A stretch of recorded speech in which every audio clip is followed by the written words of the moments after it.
Let me begin by thanking all of you for coming out. What a turnout. Thank you very much.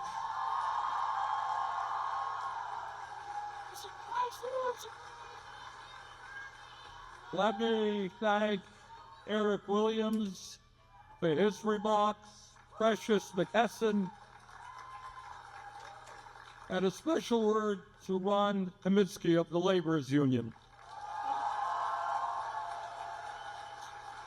When we were originally planning the trip here to Omaha, we were going to do it at the Laborers Union Hall, but then the RSVPs started to come in.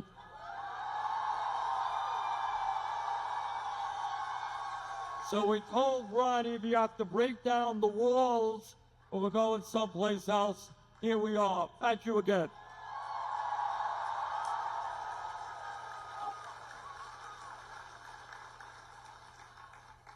So, why am I here in Omaha, Nebraska tonight? Why will I be going to Iowa City tomorrow? Why do we intend as progressives to go to every corner of this country?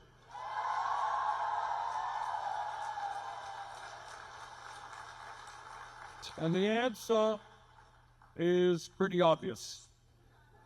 This country today, under Trump, faces a series of crises unprecedented in our modern history.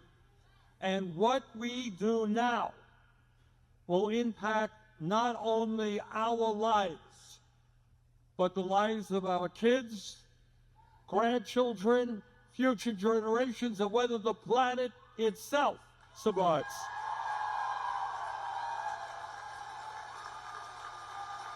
I'm here in Omaha because the time to act is now.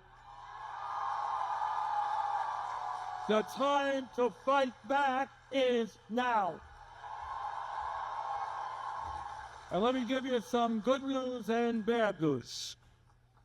The bad news is that in my view, and I have some knowledge and experience in this as a U.S. Senator, Trumpism will not be defeated by politicians inside the D.C. Beltway.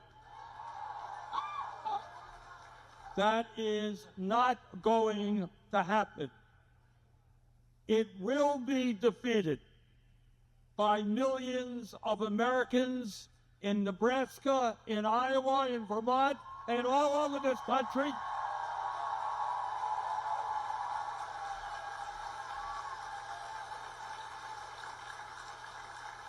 Who come together at the grassroots level like we are doing tonight in a movement which says no to oligarchy,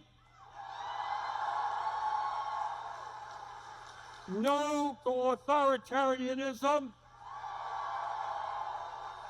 no to kleptocracy,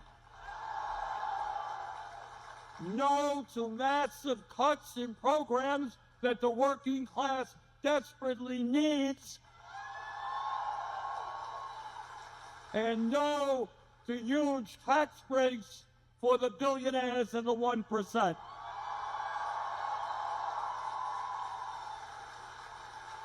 And that, my friends, is why we're here in Omaha tonight. So let me tell you what, in my view, is going on in our country today.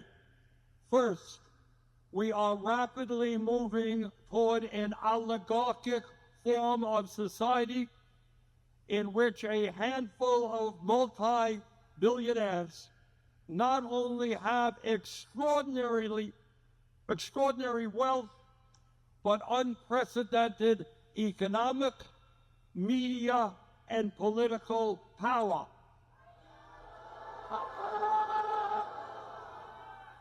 And this is no great secret. What I will say about Trump, he's out front. He shows you what he's doing. I was there at the inauguration, and seated right behind Trump was Elon Musk, Jeff Bezos, and Mark Zuckerberg, the three, you know those guys. They are the three wealthiest people in America, right behind the president as he's getting sworn in. But that's not enough. Behind those guys are the kind of poor billionaires. They only are worth, 10, 20 billion. 13 of them who were nominated by Trump to be in his cabinet.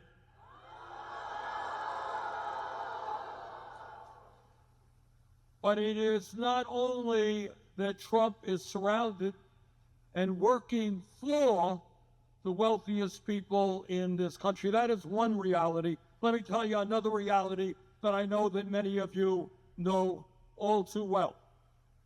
And that is that while the people on top have never ever had it so good, the working families of our country in Vermont, Nebraska, all over this country are struggling to just make ends meet. All over this country, major housing crisis. All over this country, major health care crisis. All over this country, the price of food going up at the grocery store. Cost of child care, college, unaffordable. And working people are struggling. They're struggling to pay the bills. Older people are wondering how they can put aside a few bucks so maybe they can just retire with a little bit of dignity here in the richest country in the history of the world.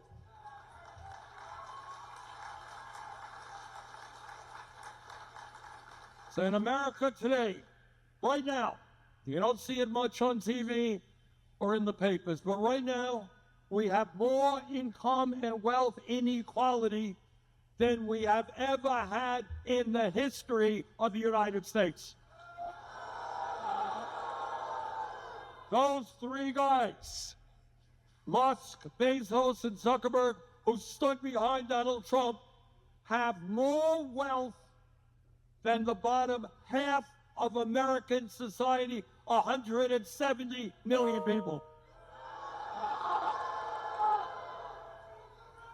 Today, the top 1% owns more wealth than the bottom 90%. And while the very wealthiest people become phenomenally richer, there is another reality. Because we are living in two Americas. For the people on top, never, ever has it been so good. But for working people, the struggle continues just to survive. If you can't believe it, and again, we don't talk about it enough, 60% of our people in America today are living paycheck to paycheck. You all know what that means? I grew up in a family, in a rent-controlled apartment. We lived paycheck to paycheck. And I will never forget the stress that my parents dealt with every day in terms of how they pay the bills, how they provide for the kids. That is what 60% of our people in this country today are dealing with.